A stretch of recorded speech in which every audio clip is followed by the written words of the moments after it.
এত লুকিয়ে চুরিয়ে এইসব করার যে কি দরকার সেটাই তো বোঝা যাচ্ছে না। সে তুমি বুঝবে না বোন, তুমি বুঝবে না। স্বজনহারা হয়ে থাকার যে কি কষ্ট তুমি বুঝবে না বোন। আমি বুঝি, খুব খুব ভালো করেই বুঝি। তাই বলছিলাম মা, আপনি আমার উপর একটু দয়া করুন। আমি আর কিচ্ছু চাই না, শুধু আপনাদের সঙ্গে নিয়মিত একটু যোগাযোগ রাখতে চাই। ঠিক আছে, বাবার সঙ্গে পরিচয়টা না হয় সঠিক সময়ের অপেক্ষাতেই রইল। আমার তো কোনো তাড়া নেই। এত করে যখন বলছো তখন আমি না করব না।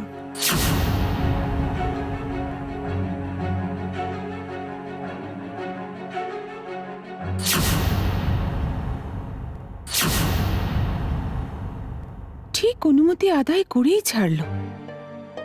কি চাই মহিলা? ভদ্রমহিলা শুধু ভালোই নয়, বেশ মিশুকে।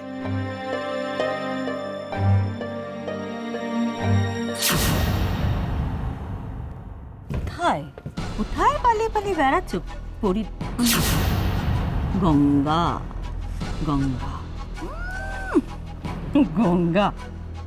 দেখি শোনো, ঝিলিকের বাচ্চাটাকে তুমি আমার হাতে তুলে দাও, বুঝলে? তারপর তুমি রাজের সঙ্গে, রাজু তো নয়, কি জানো নাম এখন, সমু, সমু, হ্যাঁ, সমুর সঙ্গে সুখে সংসার করো। আমার তাতে কোনো কোনো আপত্তি নেই। এমনিতেও আমি তোমার সঙ্গে রিকের বিয়েটা কোনো কালেই দিতাম না। তুমি কোনোভাবেই আমার রিকের যোগ্য না, না? কথাটা আপনি যা ভেবে বলে থাকুন না, একদম ঠিক বলেছেন। নিজেকে নিচে নেমেই যে যোগ্যতা অর্জন করতে হয় সেটা আমি ভুলেও করতে চাই না। তবে কি জানেন তো, আপনার কথা শুনে না সত্যি খুব অবাক লাগছে। যেই ছেলেটা খুনের মামলায় অভিযুক্ত হয়ে এখন জেল খাটছে, তার সম্পর্কে এত বড় বড় কথা বলতে আপনি এটুকু আটকাচ্ছেন। অবশ্য আটকাবেই বা কেন?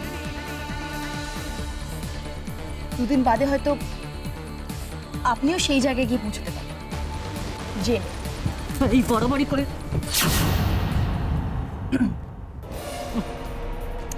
তুমি নিজে থেকে কিছু কম বলো তো গঙ্গা দেবী। অন্যের বাচ্চাকে নিজের দখলে রেখে অন্যের বরকে ফুসলে বড় বড় লেকচার দিচ্ছ। শোনো শোনো, আমি যেটা বললাম এসব কথা বাদ দিয়ে আমার কথাটা শোনো। ঝিলিকের বাচ্চাটাকে আমার হাতে তুলে দাও, ভালো হবে, এটা তোমার ভালো হবে। নাহলে দেখলে হয়তো এমন একটা ক্ষতি হয়ে গেল তুমি সারা জীবন দিয়ে সেটা মেটাতে পারবে। আচ্ছা ঠিক আছে, শোনো, আমি তোমাকে 2 দিন সময় দিই। 2 দিন, 48 ঘন্টা।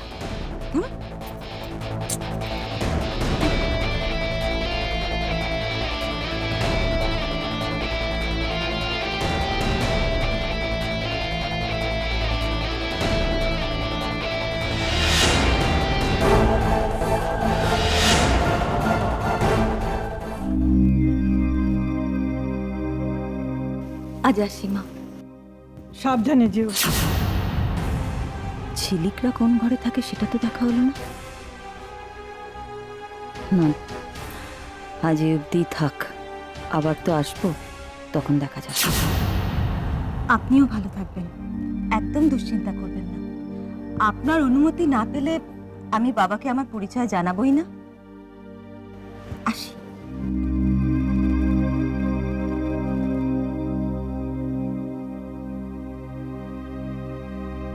দুগ্গা দুগ্গা।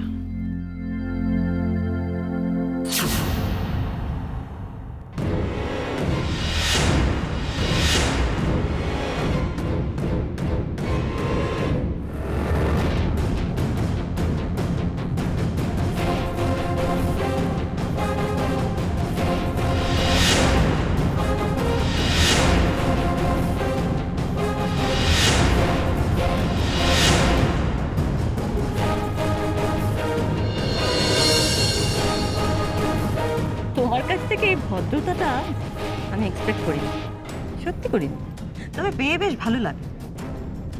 আমি অভিভূত। ধন্যবাদ। তবে আমার আরো ভালো লাগলো তোমার নতুন পরিচয়টা। তাহলে ঝিলিক রায় এ বাড়িতে অরুণাংশু মুখার্জির স্ত্রী ঝিলিক মুখার্জি, তাই তো? ঠিক বলেছি? স্বার্থের জন্য যখন তখন একেবারে জার্সি বদলের মতো বর বদলে ফেলো। চুপ করুন। হ্যাঁ, আমি চুপ করেই থাকবো। আপাতত আমি এসব কথা কাউকে কিছু বলবো না, কারণ আমার বেশ মজা লেগেছে ব্যাপারটা। এটা অবৈধ অবৈধ গন্ধ আছে না? দারুণ লাগে। আপনার তো মজা লাগবেই, তাই না? যাদের রুচিবোধ এরকম তাদের এই ব্যাপারটা মজা লাগা খুব স্বাভাবিক। তাহলে স্বীকার করে নিচ্ছ তো জার্সি বদলের মতন বর বদল করে ফেলেছে? বাবা যায়। আর তোমার বরটা চলে গেছে পরীর দখলে, সে এখন গুছিয়ে তার সাথে সংসার করছে, আর তুমি বদলা নেওয়ার জন্য অংশুকে বর সাজি।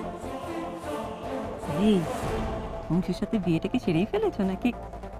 অবশ্য তুমি তো নোংরামোটা বন্ধ করুন। চুপ করো তো। নোংরামো দেখাচ্ছে আমাকে। নোংরামোতে তুমি আমার উপর দিয়ে যাও। বড় বড় কথা তোর মুখে বলো, লজ্জা করে না তোমার? না, করে না। এই কারণেই করে না, আপনার মতো মানুষের কাছে ভালো জিনিসটাও তো খারাপ, সাদাটাও তো ময়লা দেখায়। আমি এই বাড়িতে কি উদ্দেশ্যে এসেছি, কেন এসেছি, সেটা আমি খুব ভালো করে জানি। সেই উদ্দেশ্য আমি কাউকে জানাতে বাধ্য নই, অন্তত আপনাকে তো একেবারেই নয়। তাই বুঝি? হ্যাঁ, যে কারণে আমি এখানে দাঁড়িয়ে আছি। শুনুন, আপনি বাড়িতে যে উদ্দেশ্যেই আসুন না কেন, আমার পথের কাটা হয়ে যদি আপনি এবার দাঁড়ান, তাহলে কিন্তু খুব মুশকিল আছে। তাই? কার মুশকিল, তোমার না আমার? আশা করি আপনি জেনে গেছেন আমি এই বাড়ির কে হই, কতটা আপন। আপনার নোংরা রূপটা কিন্তু আমার থেকে ভালো কেউ জানে না।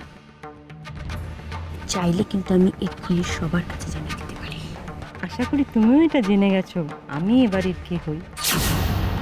যার সম্পর্কের জোরে তুমি এ বাড়ির আপনজন বলে নিজেকে দাবি করছো, সেই সম্পর্কের জোরে আমি কিন্তু এ বাড়িরই লোক, এ বাড়ির বড় বউ।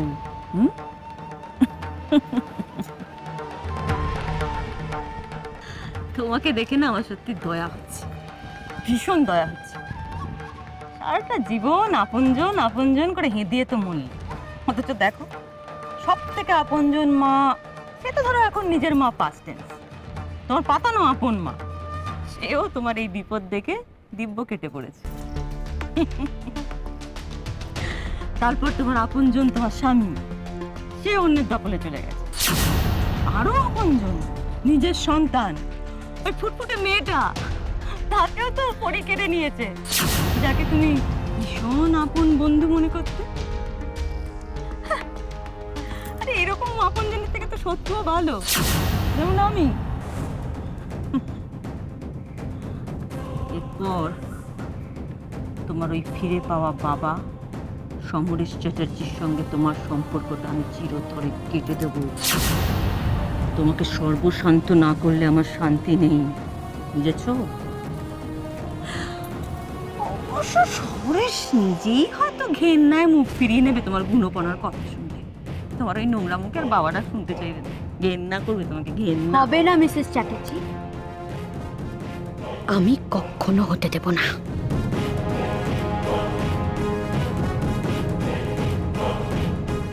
আমি আমার স্বামীকে, আমার সন্তানকে, আমার প্রত্যেকটা আপন জনকে আমি ফিরিয়ে আনবো, এটা আমার চ্যালেঞ্জ।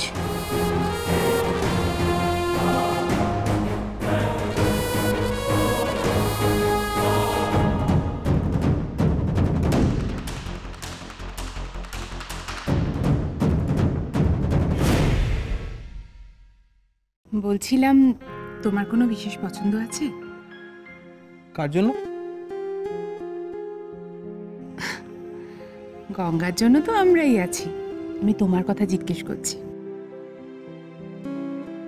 গঙ্গার পছন্দই আমার পছন্দ। তোমায় ছাড়া ঘুম আসে